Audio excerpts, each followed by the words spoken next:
Mega daughter Niharika ఓ recent ఇంటర్వ్యూలో అనేక విషయాలపై మాట్లాడింది. కొన్ని షాకింగ్ నిజాలను కూడా బయటపెట్టింది.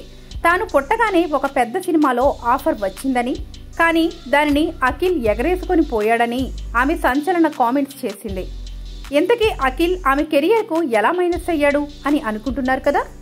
నిహారిక పుట్టిన కొద్ది నెలలకు సిసింద్రి సినిమా షూటింగ్ మొదలయ్యింది. అయితే అందులో పాకే స్టేజ్లో ఉన్న ఒక పాప లేదా బాబు కోసం మేకర్స్ అన్వేషించడం ప్రారంభించారు. సెలబ్రిటీల బిడ్డ అయితే సినిమాకి ప్లస్ అవుతుందని భావించారు. అందుకే మొదటగా నిహారికను ఆశ్రయించారు. అప్పటికే ఆమెకు 8 నెలలు నిండాయి.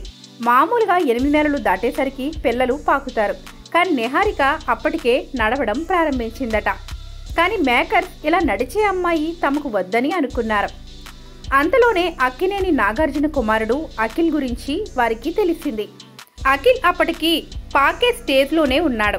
అంతే, నిహారికని అప్పటిదాకా తీసుకుందామనే ఆలోచనలో ఉన్న మేకర్స్ ఆ డెసిషన్ మార్చుకున్నారు.